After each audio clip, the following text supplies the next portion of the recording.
आधी रात को गर्भवती पत्नी को तलाक देकर पति ने घर से निकाला। रास्ते में एक नशेड़ी ने जो किया, इंसानियत रो पड़ी। लेकिन कहते हैं ना, जिसे सब ठुकरा देते हैं उसे भगवान थाम लेते हैं। दोस्तों, उत्तर प्रदेश के आगरा शहर में रात करीब 2:30 का समय था। ठंडी हवा गलियों से गुजर रही थी और सड़कें सुनसान पड़ी थी। इसी सन्नाटे के बीच एक औरत अकेली चल रही थी, चेहरा आंसुओं से भरा हुआ, हाथ में एक पुराना थैला और कदम लड़खड़ाते हुए। वो बार बार अपने पेट पर हाथ रखती, दर्द से झुक जाती और फिर खुद को संभालने की कोशिश करती। उसका नाम था राधिका वर्मा, उम्र सिर्फ 25 साल। और इस वक्त वो सिर्फ अपने लिए नहीं, बल्कि अपने पेट में पल रहे बच्चे के लिए लड़ रही थी। कुछ घंटे पहले ही उसके पति आदित्य वर्मा ने उसे घर से निकाल दिया था। और सिर्फ निकाला ही नहीं, बल्कि उसे तलाक देकर घर के दरवाजे से बाहर धक्का दे दिया था। बात छोटी सी थी, लेकिन आदित्य के अंदर का घमंड बहुत बड़ा था। शराब के नशे में उसे अपनी पत्नी की इज्जत, उसका दर्द और उसका अस्तित्व कुछ भी नजर नहीं आ रहा था। राधिका का विवाह 2 साल पहले हुआ था। शुरुआत में सब कुछ ठीक था। आदित्य उसे बहुत चाहता था, लेकिन वक्त के साथ वो बदल गया। अब हर बात में उसे राधिका की गलती नजर आने लगी थी। कभी कहता, तू गांव की तरह बोलती है, मेरे दोस्तों की बीवियां देख कितनी स्मार्ट है। कभी कहता, तेरे कपड़े पुराने ढंग के हैं, तू मेरी इज्जत गिरा देती है। राधिका सब सुनकर चुप रह जाती थी। वो सोचती थी कि शायद शादी के बाद हर औरत को ऐसे ही संभलना पड़ता है, पर वो नहीं जानती थी कि जिस इंसान से उसने अपना जीवन जोड़ा है, वो किसी दिन उसी को ठुकरा देगा। उस रात आदित्य देर से घर लौटा था। दरवाजा खोलते ही राधिका ने कहा, खाना गर्म कर दूं? आदित्य ने ठंडी नजर से देखा और बोला, तेरे हाथ का खाना नहीं चाहिए, तू जहर बना देती है। राधिका चुप रही। वो जानती थी कि अब कुछ कहने का कोई मतलब नहीं। कुछ देर बाद आदित्य कमरे से निकला, हाथ में एक फाइल थी। वो फाइल राधिका के सामने फेंकते हुए बोला, इन कागजों पर साइन कर दे, आज से तू आजाद है। राधिका ने फाइल खोली और जैसे उसकी सांसें थम गई। वो तलाक के कागज थे। वो बोली, आदित्य, मजाक मत करो। ये सब क्या है? आदित्य चिल्लाया, ये मजाक नहीं है। मैं अब तेरे साथ नहीं रहना चाहता। तू मेरे लायक नहीं। तेरे जैसी औरत मेरे बच्चे की मां नहीं बन सकती। राधिका का चेहरा सफेद पड़ गया। वो रोते हुए बोली, लेकिन मैं तो सिर्फ तुमसे प्यार करती हूं। मैंने क्या गलती की है? आदित्य ने कोई जवाब नहीं दिया। उसने दरवाजा खोला और उसका हाथ पकड़कर बाहर फेंक दिया। ठंडी हवा के साथ राधिका का बदन कांप गया। वो गिरते हुए बोली, आदित्य, मैं गर्भवती हूं। पर दरवाजा बंद हो चुका था। राधिका देर तक दरवाजे के सामने बैठी रही, चेहरे पर आंसू, होठों पर कांपती दुआ और दिल में एक ही सवाल, अब मैं कहां जाऊं? घर की सारी लाइटें बुझ चुकी थी। वो धीरे धीरे उठी और गली की तरफ चली। कंधे पर एक पुराना शॉल, पैरों में चप्पल नहीं। सामने लंबी अंधेरी सड़क और भीतर एक टूटता हुआ मन। वो बस यही बुदबुदा रही थी, डर मत मेरे बच्चे, मैं तुझे कुछ नहीं होने दूंगी। करीब 1 घंटे तक वो चलती रही। सर्द हवा उसके शरीर को जमा रही थी। पेट का दर्द बढ़ता जा रहा था। जब वो आगरा बस अड्डे के पास पहुंची तो रात के 3 बज चुके थे। बस अड्डा लगभग खाली था। कुछ आवारा कुत्ते और 2-3 नशे में लोग ही वहां पड़े थे। राधिका थककर एक बेंच पर बैठी, आंखें बंद की, लेकिन दर्द ने फिर उसे झकझोर दिया। वो कराह उठी। पास की बेंच पर सोया हुआ एक आदमी उसकी आवाज सुनकर जाग गया। चेहरा दुबला, कपड़े फटे हुए, बाल बिखरे हुए। वो देखने में नशेड़ी लगता था, लेकिन जब उसने राधिका को देखा तो उसके चेहरे पर डर नहीं, बल्कि इंसानियत झलक रही थी।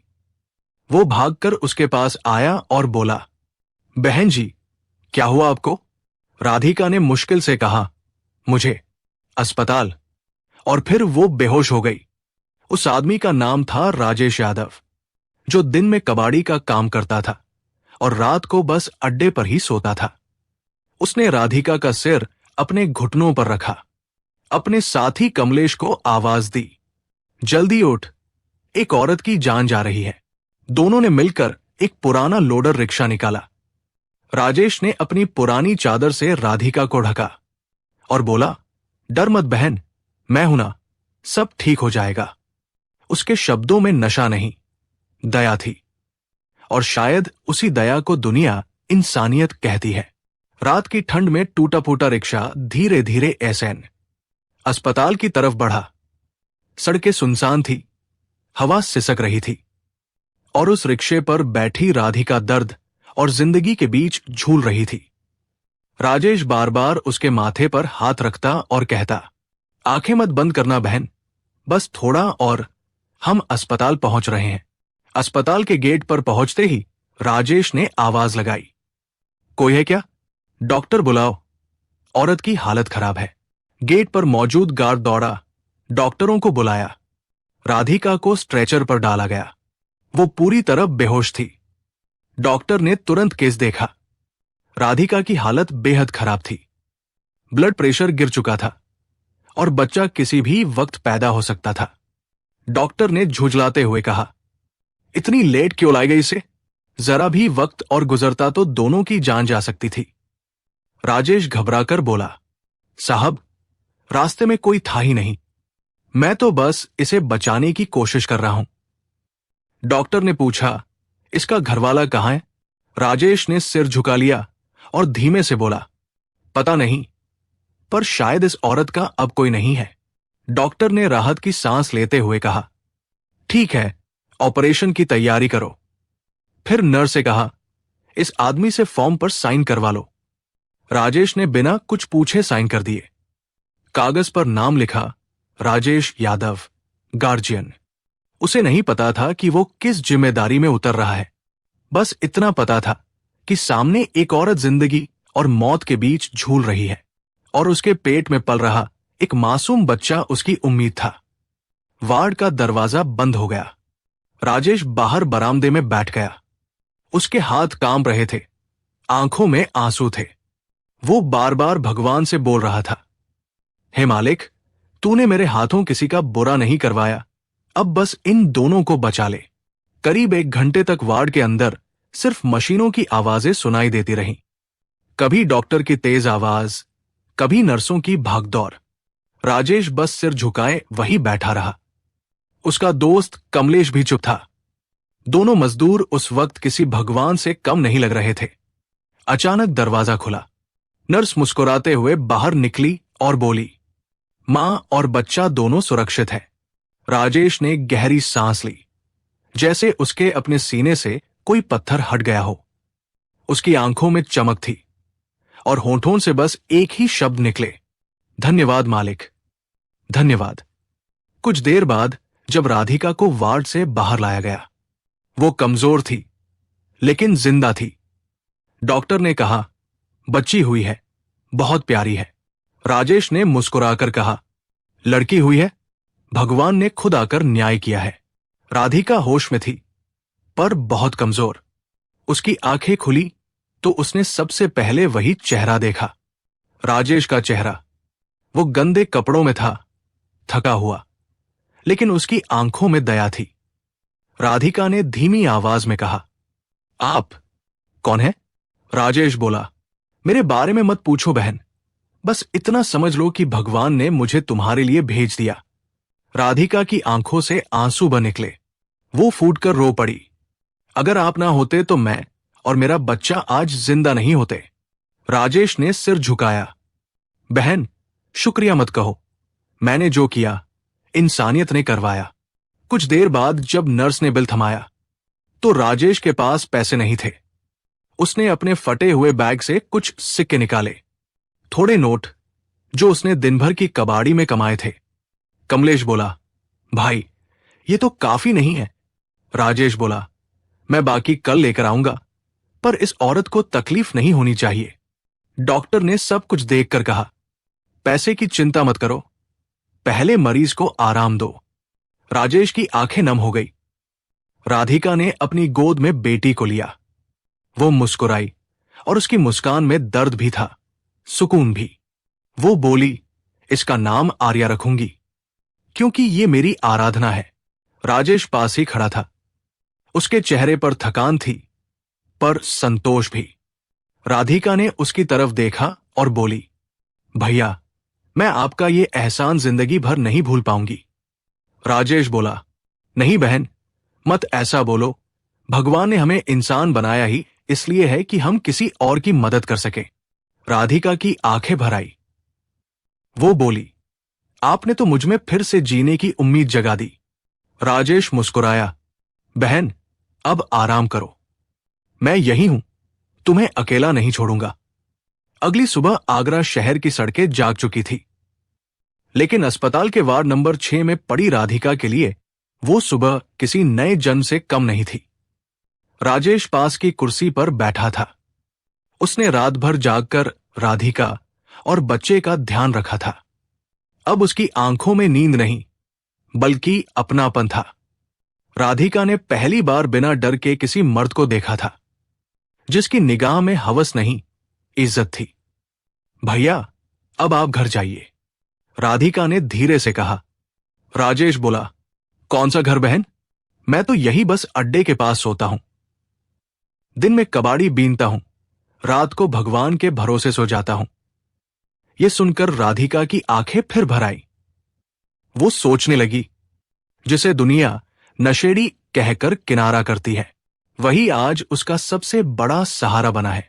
डॉक्टर अंदर आया और बोला, अब मरीज की हालत ठीक है, 2-3 दिन में डिस्चार्ज हो जाएगी।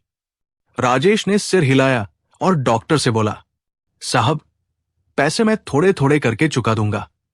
डॉक्टर ने मुस्कुराकर कहा, कोई जल्दी नहीं, पहले इन दोनों को घर पहुंचाइए। लेकिन राधिका के लिए घर शब्द अब किसी दर्द जैसा था। वो सोचती रही, कहां जाएगी, किस दरवाजे पर खटखटाएगी। दिल्ली में उसका मायका था, मगर वहां भी उसे अपनाने वाला कोई नहीं था।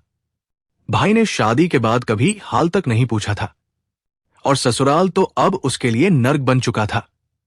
तीसरे दिन जब उसे डिस्चार्ज मिला, राजेश ने अपने पुराने झोले से एक दुपट्टा निकाला, वही जो उसने बस अड्डे की ठंड में ओढ़ाया था। उसने धीरे से कहा, ये मेरे पास कुछ नहीं है देने को, बस यही दुपट्टा है, इसे रख लो। जब भी देखो याद रखना कि उस रात भगवान ने हमें अनजान नहीं रहने दिया। राधिका ने कांपते हुए हाथों से वो दुपट्टा लिया। उसकी आंखों से आंसू बहने लगे। वो बोली, भैया, मुझे नहीं पता जिंदगी अब कहां ले जाएगी, लेकिन आज से आप मेरे लिए सगे भाई जैसे हैं। राजेश कुछ नहीं बोला, बस सिर झुका लिया। फिर बोला, बहन, अगर कहीं ठिकाना न मिले तो मेरे मोहल्ले में चलो। वहां मां जी है, बूढ़ी है, अकेली रहती है। उनके पास एक छोटा सा कमरा खाली है, मैं बात कर लूंगा, वो तुम्हें अपने घर रख लेंगी। राधिका ने पहले हिचकिचाया, फिर अपनी गोद में सोई आर्या को देखा और सिर हिलाकर कहा, ठीक है भैया, जहां इज्जत मिले वही घर होता है। शाम को दोनों ऑटो में बैठकर ताजगंज इलाके की ओर चले। गलियां तंग थी, हवा में धूल और लकड़ी के धुएं की गंध थी। कच्ची दीवारों वाले घर, टूटी छतें, पर लोगों के चेहरों पर सुकून था। राजेश ने एक पुराने दरवाजे पर दस्तक दी। मां जी, दरवाजा खोलो, तुम्हारे बेटे की जरूरत है। दरवाजा खुला। सफेद बालों वाली, झुर्रियों से भरा चेहरा लिए एक बुजुर्ग महिला बाहर आई। राजेश ने सिर झुकाकर कहा, मां, ये राधिका बहन है, अस्पताल से आई है, अकेली है, एक बच्ची भी है। मां जी ने राधिका की ओर देखा। फटे कपड़े, थका चेहरा, मगर आंखों में सच्चाई थी। उन्होंने कुछ पल उसे देखा और फिर कहा, अंदर आ जाओ बेटी। राधिका कमरे में दाखिल हुई। कमरा छोटा था, लेकिन उसमें एक अजीब सा अपनापन था। दीवार पर भगवान की तस्वीर, एक पुरानी चारपाई और कोने में रखा मिट्टी का दिया। मां जी ने धीरे से कहा, बेटी, यहां किराया नहीं लगेगा, बस इज्जत से रहना। राधिका की आंखें नम हो गई। आपका ये घर मेरे लिए मंदिर जैसा है मां, उस रात उसने और आर्या ने बरसों बाद चैन की नींद ली। बाहर हल्की ठंडी हवा थी, लेकिन उसके दिल में पहली बार शांति थी। सुबह जब वो जागी तो मां जी रसोई में चाय बना रही थी। राजेश दरवाजे पर बैठा अखबार पढ़ रहा था। सब कुछ जैसे किसी नए जीवन की शुरुआत थी। धीरे धीरे दिन गुजरने लगे। राजेश रोज सुबह कबाड़ी के काम पर निकलता, शाम को दूध और दवा लेकर लौट आता। राधिका घर संभालती, मां जी की सेवा करती और जब भी फुर्सत मिलती अपनी बेटी को देख मुस्कुरा देती। लेकिन जिंदगी हमेशा आसान नहीं होती। मोहल्ले की औरतें अब बातें बनाने लगी। कहती, वो औरत तो अपने मर्द से निकाली गई है, अब मजदूरों के बीच रहती है, पता नहीं कौन है। लोगों की नजरें ताने बनकर चुभती थी। लेकिन राधिका ने तय कर लिया था कि अब वो टूटेगी नहीं। उसने मां जी से कहा, मां, मैं कोई काम करना चाहती हूं। मां जी ने मुस्कुराते हुए कहा, यहां पास में एक घर है, उन्हें बर्तन साफ करने वाली चाहिए। अगर मन करे तो कल से चली जाना। अगले दिन राधिका ने अपने जीवन का पहला दिन स्वतंत्र औरत बनकर शुरू किया। हाथ में झाड़ू और बाल्टी जरूर थी, लेकिन दिल में इज्जत और आत्मसम्मान था। हर दिन वो काम पर जाती। वहां के बच्चे उसे राधिका दीदी कहकर बुलाते। वो मुस्कुरा देती, क्योंकि अब उसे नाम से नहीं, सम्मान से पुकारा जा रहा था। शाम को जब वो थकी हारी लौटती तो आर्या दौड़कर उसके गले लग जाती। मां, आज आप जल्दी आई। उस लम्हे में राधिका को लगता कि दुनिया की सारी थकान मिट गई है। राजेश कई बार उसे देखकर सोचता, जिस औरत को आधी रात को घर से निकाला गया था, वही आज दूसरों के घर में रोशनी बन रही है। उसके दिल में बहन के लिए गर्व था। समय गुजरता गया। राधिका ने सिलाई सीखना शुरू किया। राजेश ने एक पुराना सिलाई मशीन खरीद कर दिया, जो उसने अपनी कई रातों की मजदूरी से खरीदी थी। राधिका अब मोहल्ले की औरतों के कपड़े सिलने लगी। धीरे धीरे उसका काम चल निकला और अब घर में जरूरत की हर चीज पूरी हो रही थी। वो अब पहले जैसी डरपोक औरत नहीं रही थी। वो मजबूत थी, आत्मनिर्भर थी और सबसे बढ़कर अपनी बेटी के लिए उम्मीद थी। राजेश कभी कभी कहता, देख बहन, भगवान जब छीनता है तो खाली नहीं छोड़ता, वो हमेशा कुछ बेहतर देने की तैयारी करता है। राधिका मुस्कुराती, आप सही कहते हैं भैया। उस रात जब सबने दरवाजे बंद कर लिए थे, तब भगवान ने आपके रूप में मेरे लिए एक दरवाजा खोल दिया। उस शाम आगरा की वही गलियां, जहां कभी एक औरत रोती हुई निकली थी, अब उसी औरत के कदमों से उम्मीद की आवाजें गूंज रही थी।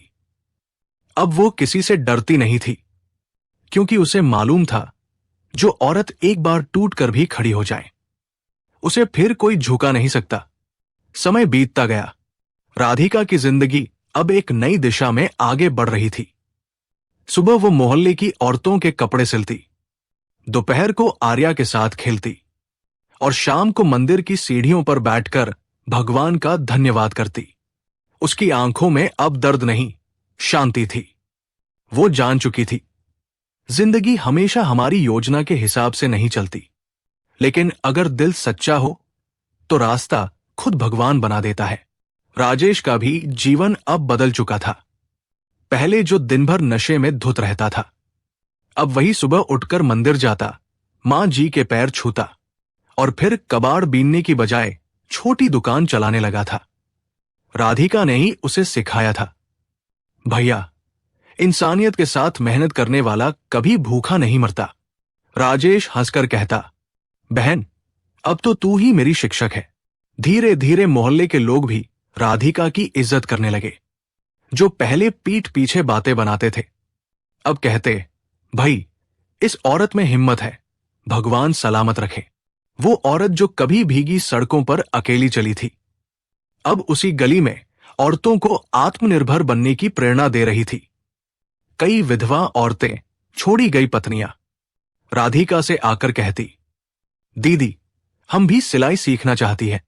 राधिका मुस्कुरा देती, आओ बहनों, भगवान ने हाथ दिए हैं, भीख मांगने के लिए नहीं, अपनी किस्मत बनाने के लिए। अब उसके छोटे से कमरे में 4 मशीनें थी, जहां औरतें हंसती, बातें करती, काम करती, और दीवार पर टंगी थी एक छोटी सी तख्ती, राधिका स्वावलंबन केंद्र। लोग कहते थे, ये तो अब आगरा की शेरनी बन गई है। लेकिन किस्मत के खेल कभी खत्म नहीं होते। एक दिन जब धूप ढल रही थी, राधिका दुकान बंद कर घर लौट रही थी, तो सामने एक कार आकर रुकी। कार से उतरा वही शख्स जिसे उसने कभी अपना सब कुछ समझा था, आदित्य वर्मा। राधिका के कदम ठिठक गए। वो पल भर को जड़ हो गई। दिल में जैसे कोई पुराना जख्म फिर से हरा हो गया। आदित्य सामने आकर बोला, राधिका, तुम यही रहती हो? राधिका ने शांत स्वर में कहा, हां, अब यही मेरा घर है। आदित्य ने इधर उधर देखा। कच्ची दीवारें, मिट्टी का फर्श, पर चेहरे पर सुकून। वो बोला, मैंने तुम्हें बहुत ढूंढा। तुम्हें मुझसे इस तरह चले जाना नहीं चाहिए था। राधिका के होठों पर कड़वी मुस्कान आई। मैं गई नहीं थी आदित्य, तुमने निकाला था, आधी रात को, तलाक देकर। आदित्य का चेहरा झुक गया। वो बोला, मुझसे गलती हो गई थी, मैं उस वक्त गुस्से में था। राधिका ने गहरी सांस ली। गुस्से में इंसान गलती करता है, पर तूने इंसानियत भुला दी थी। उस रात मैं सिर्फ एक औरत नहीं थी, एक मां थी, पर तूने मुझे सड़क पर फेंक दिया। आदित्य के शब्द थम गए। वो बोला, मैं जानता हूं, मुझे माफ नहीं किया जा सकता, पर अब मैं अकेला हूं। मां भी नहीं रही, और मेरा घर सुनसान है। लौट आओ। राधिका ने अपनी गोद में खड़ी आर्या का चेहरा देखा। बच्ची अब 3 साल की हो चुकी थी। उसकी आंखों में वही चमक थी जो राधिका के दिल में उम्मीद बनकर जल रही थी। राधिका बोली, लौट आऊं? किस लिए? फिर से किसी की दया पर जिंदा रहने के लिए? नहीं आदित्य, अब मैं किसी के रहम की मोहताज नहीं हूं। अब मेरे पास अपनी मेहनत से कमाया घर है, मेरे पास ये बच्ची है, और सबसे बड़ी बात, मेरे पास आत्मसम्मान है। आदित्य ने सिर झुका लिया। उसकी आंखों में पछतावे के आंसू थे। राधिका, मैं सच में बदल गया हूं। मैं चाहता हूं मेरी बेटी मेरे साथ रहे। राधिका ने आंखों में दृढ़ता भरते हुए कहा, यह तुम्हारी बेटी तब नहीं थी जब मैं उसे पेट में लिए सड़कों पर भटक रही थी। अब ये मेरी जिंदगी है, मेरी दुनिया है, और तू उसमें जगह नहीं पा सकता। इतना कहकर वो पलट गई। आदित्य कुछ कदम पीछे हट गया। उसके होठों से बस एक वाक्य निकला, मुझे माफ कर दो राधिका। तुमने सही कहा था, औरत जब टूटती है तो भगवान उसे फिर से गढ़ता है, पत्थर से नहीं, लोहे से। राधिका बिना पीछे देखे अपने घर की ओर चली गई। मां जी दरवाजे पर खड़ी थी। उन्होंने पूछा, कौन था बेटी? राधिका बोली, अतीत, जो अब मेरे दरवाजे तक तो आया, पर मेरे दिल तक नहीं पहुंच सका। मां जी ने मुस्कुराकर कहा, अब तो तू जीत गई बेटी। राधिका ने आर्या को गोद में उठाया, उसके माथे को चूमा और बोली, हाँ मां, आज मैं सच में जीती हूं, क्योंकि अब मुझे किसी के सहारे की नहीं, सिर्फ भगवान और अपनी मेहनत पर भरोसा है। रात को जब वो अपनी छोटी सी दुकान के बाहर खड़ी थी, तो आसमान में तारे चमक रहे थे। हल्की हवा उसके बालों को उड़ा रही थी। वो ऊपर देख मुस्कुराई, भगवान, तूने मेरा सब कुछ लिया, पर बदले में मुझे खुद पर विश्वास दिया। अब मैं डरूंगी नहीं, अब मैं झुकूंगी नहीं। उस वक्त दूर से राजेश आता दिखा। हाथ में मिठाई का डिब्बा था। वो बोला, बहन सुनो, मेरी दुकान को नगर पालिका की सफाई ठेका मिल गया है। अब मैं मजदूर नहीं, मालिक बन गया हूं। राधिका की आंखों में खुशी छलक पड़ी। देखा भैया, मेहनत हमेशा रंग लाती है। दोनों हंसे। मां जी ने दिया जलाया, और घर में पहली बार उत्सव जैसा माहौल था। वो घर जो कभी टूटी उम्मीदों का गवाह था, अब इंसानियत और हिम्मत का मंदिर बन चुका था। रात गहरी हो चुकी थी। आर्या मां की गोद में सो रही थी। राधिका ने उसकी तरफ देखकर कहा, बेटी, जब तू बड़ी होगी ना, तो तुझे बताऊंगी कि मां ने कैसे अंधेरे में भी अपनी रोशनी ढूंढ ली थी। और तू भी हमेशा याद रखना, औरत कभी कमजोर नहीं होती, बस वक्त आने पर अपनी ताकत दिखाती है। आसमान में हल्की बारिश शुरू हो गई और खिड़की से आती ठंडी हवा राधिका के चेहरे को छू रही थी। वो मुस्कुराई, जैसे किसी अनदेखे ईश्वर को धन्यवाद दे रही हो। उसकी कहानी अब खत्म नहीं हुई थी। वो अब उन हजारों और औरतों की आवाज बन चुकी थी, जो समाज से टूटी पर खुद से नहीं। अब वो हर रविवार मंदिर के बाहर बैठकर गरीब औरतों को सिखाती, अगर दुनिया तुम्हें गिरा दे तो रोना नहीं, उठकर अपने हौसले थाम लेना, क्योंकि जिंदगी किसी के लिए नहीं रुकती, उसे बदलना पड़ता है अपने दम पर। राधिका की कहानी हर उस औरत की आवाज है जिसे समाज ने कमजोर समझा, लेकिन जिसने अपने जख्मों को ही अपनी ताकत बना लिया। कभी भूलना मत, जिस इंसान को तुम गिरा समझते हो सकता है वही कल तुम्हें इंसानियत का मतलब सिखा दे। लेकिन अगर आप राधिका की जगह होते तो क्या उस इंसान को माफ कर पाते जिसने आपको तब छोड़ दिया था जब आपको उसकी सबसे ज्यादा जरूरत थी? राधिका का फैसला सही था या गलत? कमेंट में अपनी राय जरूर बताएं। और अगर कहानी ने आपके दिल को छुआ हो तो लाइक करें, शेयर करें और चैनल स्टोरी बाय अनिकेत को सब्सक्राइब करना न भूलें। मिलते हैं अगले वीडियो में। तब तक इंसानियत निभाइए, नेकी फैलाइए और रिश्तों की कीमत समझिए। जय हिंद, जय